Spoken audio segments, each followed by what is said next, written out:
ನಮಸ್ಕಾರ ಎಲ್ರಿಗೂ. ನಾನಿವತ್ತು UK ಪಾರ್ಟ್ ಟೈಮ್ ಜಾಬ್ ಬಗ್ಗೆ ಮಾತಾಡ್ತೀನಿ. ಫಸ್ಟ್ ಪಾಯಿಂಟ್ ಬಂದ್ಬಿಟ್ರೆ ಪಾರ್ಟ್ ಟೈಮ್ ಜಾಬ್ ಹೆಂಗ್ ಹುಡುಕೋದು ಅಂತ ಕೇಳ್ತೀರಾ. ಪಾರ್ಟ್ ಟೈಮ್ ಜಾಬ್ ಹುಡ್ಕೋಕ್ಕೆ ಸುಮಾರು ಅಪ್ಲಿಕೇಶನ್ಸ್ ಇದಾವೆ. ಡಿಸ್ಪ್ಲೇಲಿ ತೋರಿಸ್ತಿರ್ತೀನಿ. ಈ ಅಪ್ಲಿಕೇಶನ್ಸ್ ಅಲ್ಲಿ ಹೋಗಿ ನೀವು ಪಾರ್ಟ್ ಟೈಮ್ ಜಾಬ್ ಅಪ್ಲೈ ಮಾಡ್ಬೋದು. ನನ್ನ ಸಜೆಷನ್ ಏನಪ್ಪ ಅಂತಂದ್ರೆ, ನೀವು ವಾಕ್ ಇನ್ ಹೋಗಿ CV ಕೊಟ್ಟರೆ ಅವರಿಗೆ ತುಂಬಾನೇ ಒಳ್ಳೇದು, ಬೇಗನೆ ನಿಮಗೆ ರೆಸ್ಪಾಂಡ್ ಮಾಡ್ತಾರೆ. ಮತ್ತೆ ನೀವು ಲೈಕ್ H&M, ಝಾರಾ ಅಥವಾ ಡೊಮಿನೋಸ್, ಸಬ್ವೆ ಈ ಥರದಲ್ಲಿ ಏನಾದರೂ ವರ್ಕ್ ಮಾಡಬೇಕು ಅಂತ ಇಷ್ಟ ಇದ್ದರೆ ನೀವು ಗೂಗಲಲ್ಲಿ ಹೋಗಿ dominos.career ಅಂತ ಹೇಳಿ ಟೈಪ್ ಮಾಡ್ಬೋದು. ಅಥವಾ ನೀವು ಬೇರೆ ಯಾವ ಶಾಪಲ್ಲಿ ವರ್ಕ್ ಮಾಡಬೇಕು ಅದ್ರ ಪಕ್ಕದಲ್ಲಿ .career ಅಂತ ಹೇಳಿ ಟೈಪ್ ಮಾಡಿದರೆ ನಿಮಗೆ ಅದರಲ್ಲಿ CV ಹಾಕಿ ನೀವು ಅಪ್ಲೈ ಮಾಡ್ಬೋದು. ನೆಕ್ಸ್ಟು ಯಾವ್ಯಾವ ಥರ ಪಾರ್ಟ್ ಟೈಮ್ ಜಾಬ್ಸ್ ಇರುತ್ತೆ ಅಂತ ಹೇಳ್ತೀನಿ. First on campus part time job ಮತ್ತು off campus part time job ಅಂತ ಇರುತ್ತೆ.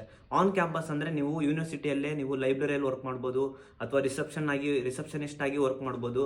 ಈಗ ಆಫ್ ಕ್ಯಾಂಪಸ್ ಅಂತಂದರೆ ಲೈಕ್ ಇದೇ ಹೇಳಿದ್ನಲ್ಲ, ಡೊಮಿನೋಸು, ಸಬ್ವೆ ಈ ಥರ ವೇರ್ ಹೌಸು, ಅಮೆಝಾನು ಎಲ್ಲ ಈ ಥರದಲ್ಲಿ ಆಫ್ ಕ್ಯಾಂಪಸ್ ಅಂತ ಹೇಳ್ತಾರೆ. ನಿಮ್ಮ ವೀಸಾದಲ್ಲಿ 20 hours ಪರ್ಮಿಟ್ ಇರುತ್ತೆ ಅಷ್ಟೇ ಪಾರ್ಟ್ ಟೈಮ್ ಮಾಡಲಿಕ್ಕೆ.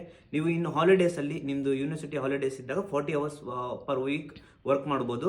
ಆಮೇಲೆ ಪೇಮೆಂಟ್ ಯಾವ ಥರ ಕೊಡ್ತಾರೆ ಅಂತಂದರೆ ಇಲ್ಲಿ 1200 INR ಅಲ್ಲಿ ಹೇಳ್ತಿದ್ದೀನಿ, 1200 ಪರ್ ಅವರ್ ಕೊಡ್ತಾರೆ. ಇದನ್ನ ನೀವು ವೀಕಲ್ಲಿ 20 hours ಮಾಡಿದರೆ ಕ್ಯಾಲ್ಕುಲೇಟ್ ಮಾಡಿದ್ರೆ ಎಷ್ಟು ಬರುತ್ತೋ ಇದು ವೀಕಲ್ಲಿ ಪೇಮೆಂಟ್. ಇದನ್ನ ನಿಮಗೆ 4 weeks ಆದಮೇಲೆ ಮಂತ್ಲಿ ಪೇಮೆಂಟ್ ಅಂತ ಹೇಳಿ ನಿಮ್ಮ ಅಕೌಂಟಿಗೆ ಟ್ರಾನ್ಸ್ಫರ್ ಮಾಡ್ತಾರೆ. ಇದು NI ನಂಬರು. ನೀವೇನಾದರೂ ಕ್ಯಾಶ್ ಇನ್ ಹ್ಯಾಂಡ್ ಜಾಬ್ ಮಾಡಬೇಕು ಅಂತಂದರೆ ಅಟ್ ಯುವರ್ ಓನ್ ರಿಸ್ಕ್ ನೀವು ಮಾಡ್ಬೋದು. ಏನಾದರೂ ಸಿಗಾಕೊಂಡ್ರೆ ಬೂಸ್ಟ್ ಮಾಡಿ ಕಳಿಸ್ತಾರೆ. ಸೊ ನೀವು ನಿಮ್ಮ ಓನ್ ರಿಸ್ಕಲ್ಲಿ ಮಾಡ್ಬೋದು. ಇಲ್ಲಾಂದರೆ ನನ್ನ ಸಜೆಷನ್ ಏನಪ್ಪ ಅಂದರೆ NI ನಂಬರ್ ಮೇಲೆ ವರ್ಕ್ ಮಾಡಿ. 20 hours ಹಾಲಿಡೇಸ್ ಇದ್ದ 40 hours ವರ್ಕ್ ಮಾಡಿದರೆ ಸಾಕು, ಬೇಜಾನ್ ದುಡ್ಡಾಗುತ್ತೆ. ಈ ಪಾರ್ಟ್ ಟೈಮಲ್ಲಿ ಬರೋವಂಥ ದುಡ್ಡನ್ನ ನೀವು ಮಂತ್ಲಿ ಎಕ್ಸ್ಪೆನ್ಸ್ನ ನೀವು ಕವರ್ ಮಾಡ್ಕೋಬೋದು.